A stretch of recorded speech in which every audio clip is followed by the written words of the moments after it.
Mr. President. Republican leader. Thank you. Mr. President, I ask unanimous consent the quorum call be suspended. Without objection. Mr. President, we are 4 weeks away from the new year and from the date that the 2017 tax relief for Americans was set to expire. Back in 2017, of course, Republicans passed a huge tax relief package. We lowered tax rates for every income group. We doubled the child tax credit, and we nearly doubled the standard deduction. But all of that was scheduled to expire at the end of this year. And without action, Americans would have seen their tax rates increase and the child tax credit shrink by 50%.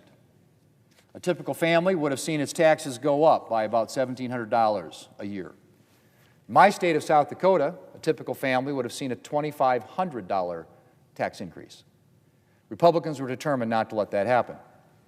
And so a priority for 2025 became extending the 2017 tax relief, but not just extending it, making it permanent. We didn't want hardworking Americans to have to worry every few years that their tax bills are suddenly going to soar. And so in July, we passed the Working Families Tax Cut to make permanent the 2017 tax relief. We made those lower tax rates permanent. We made the increased standard deduction permanent. And we made the increased child tax credit permanent. But, Mr. President, we didn't stop there. We expanded the child tax credit even further and indexed it to inflation so that its value will never go down. We also further increased the standard deduction, exempting additional money from Americans' taxable income. And we added a new $6,000 bonus deduction for seniors, allowing Americans on Social Security to keep more of their money. And that's still not all, Mr. President. We eliminated taxes on tips for millions of tipped workers, Uber and Lyft drivers, hairstylists, delivery drivers, servers at restaurants. We also eliminated taxes on overtime pay for millions of hourly workers. Thanks to this provision, everyone from nurses and police officers to firefighters and paramedics will be able to keep more of their hard-earned money. And we did still more. Because one aspect of prosperity is being able to keep more of what you earn. Another aspect is being able to earn more.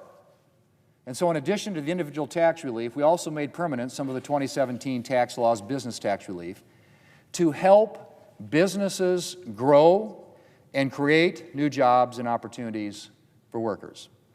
That included the lower tax rates for small and medium-sized businesses, the job-creating 199A small business deduction, and full expensing for new equipment and for domestic research and development. And again, we went beyond the 2017 tax relief and added full expensing for new factories and factory improvements so we can expect to see more goods made in America. And again, more jobs and opportunities for American workers. We also acted to protect countless family farms, ranches, and small businesses from the punitive death tax and all of the headaches and expense that come with planning for it. Mr. President, I'm incredibly proud of what we were able to accomplish for hardworking Americans. We not only averted a massive tax hike on American families, but were able to further lessen Americans' tax burden. And hardworking Americans can be assured that Republicans will continue to work to enhance affordability, expand opportunity, and increase prosperity. Mr. President, I yield the floor. And I suggest the absence of a quorum. Clerk will call the roll.